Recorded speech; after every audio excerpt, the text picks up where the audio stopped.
যুব সমাজ নিয়ে আমি এই জাতির উদ্দেশ্যে একটা মেসেজ দিতে চাই।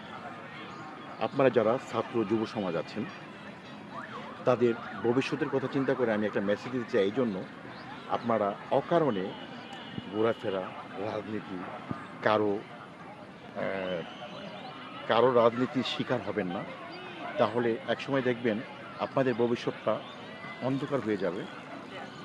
শেষ পর্যন্ত এক শ্রেণীর লোক তারা ফয়দা উঠবে। কিন্তু আপনাদের জীবনটা বিভীষিকা হয়ে যাবে। তাই আমি বলছি যে আপনারা যদি কখনো কারো শিকার হন, আপনারা ১০০ বার ভেবে নেবেন যে আপনাদের কি ব্যবহার করছে কিনা। আপনারা পড়াশোনা করবেন, আপনাদের কাজকর্মে মনোযোগী দিবেন, বাবা-মায়ের কথা শুনবেন, ঘর সংসার করবেন। দেখবেন আপনারা নিজেরা উন্নতি লাভ করতে পারবেন সমাজে। আর যদি আপনারা কারো কথায় ইয়ের মধ্যে পড়ে আপনারা বিভিন্ন জায়গায় ব্যবহার হন, যে বাবা-মা তোমাদের যদি কিছু হয়ে যায় তোমাদের বাবা-মা অসহায় হয়ে যাবে। তোমাদের এই জিনিসটা অবশ্যই মাথায় রেখে পথ চলতে হবে। কেউ যেন তোমাদেরকে ব্যবহার না করতে পারে, সেভাবে তোমাদের আগামী ভবিষ্যৎ চিন্তা করে এগোতে হবে।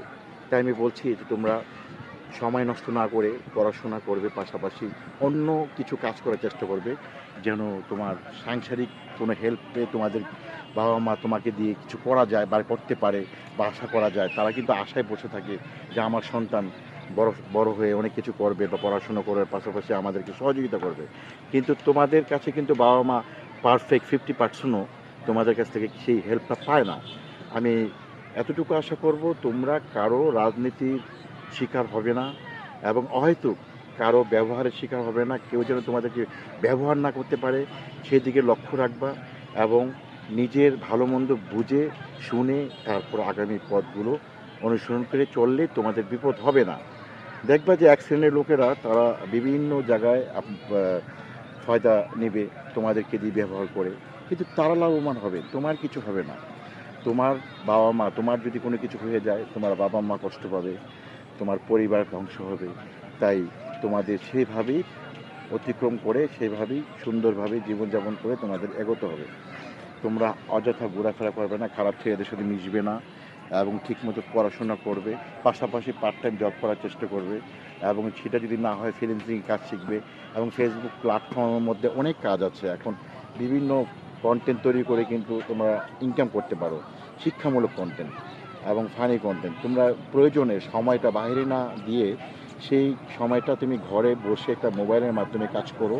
আমি মনে করি যে তোমাদের একটা ইনকাম সোর্সও হবে এবং বিপদ থেকে তোমরা উদ্ধার হতে পারবে।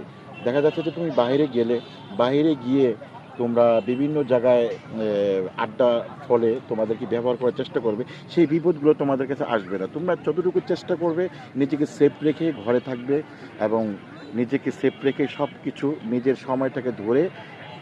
সময়টাকে চিন্তা করে তোমরা কাজ করবে।